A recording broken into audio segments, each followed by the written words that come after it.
So there's this book called Think and Grow Rich. This is what Bob Proctor said. He said, many years ago, I made a commitment to myself to read the chapter of persistence every day for 30 days, at least once a year. When I heard him say that, guess what I said I was going to do? I said, I'm going to do the same thing. I'm going to read that one chapter on persistence every day for 30 days. Guess how many days I got to do it? One. No, I got like 5 days. I'm like, I can't, I got to work. I'm like, Bob, this is too much. That's when I knew something was up, because Bob was telling me to do what he did and I couldn't do it. That's enough one of the reasons why I had to quit my job. Bob said that I took off all week because Bob was always making suggestions for me to do certain things. I'm like, and I always use the excuse, I don't have time. Like he told me this maybe 5 years before I quit my job, and I had been trying, but I just couldn't make the time for it. Like that was my only issue, time. And then I got to the point where it's just like, yo, it's not that I don't have time. I'm just bartering my time for less than I know I'm worth. So this chapter was so important because there may be no heroic connotation, he said, to the word persistence, but he's like, persistent is to the quality of a person's character what carbon is to steel, right? So who knows how hard steel is?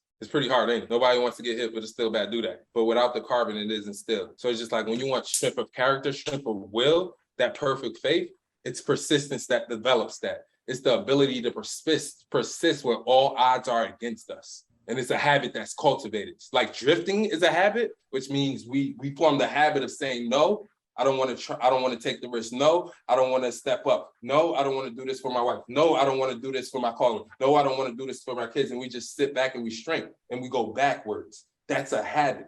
It's a pattern.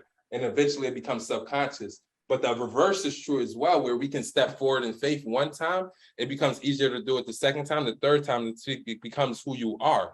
And he's just like, yo, you probably want that more than anything else, because with that, you can get everything else. So persistence calls for no amount of intelligence. It calls for no amount of education, and it doesn't really require that much time and effort. But here's what's required: a definite purpose backed by a burning desire for its fulfillment. So right now we have our dream outcome statement, which I would assume is our purpose, but it has to be definite. We can't move the goal line. Like, this is what we want. We don't shrink it, we go for it. Right. So when somebody tells me this is their goal on that discovery call or that sales call, I'm like, yo, this is the goal. You've made a decision. Like, we don't shrink it. We're going for this. Right. But at the same time, we may say we want it, but is it a burning desire? Do we want it as bad as we want to breathe? So that's the first requirement. And then after that, we need a definite plan expressed in continuous action. And what that means is we need to have a plan. And for those of us that are in this coaching program, this is why I pay for coaches, because I had no clue what to do. So I needed a plan. But not only did I need a plan, I needed a plan expressed in continuous action, which means if something didn't work, I would always change it. So Tony Robbins' approach is just like, yo, we want to take massive action. So if the first plan doesn't work, what do? Try something else. If that doesn't work, what do? You keep trying something else until you figure it out. Because what's the number one skill of business owners? The ability to what? Figure shit out. Until it worked. Why did he keep on going? Because he had a definite purpose and a burning desire.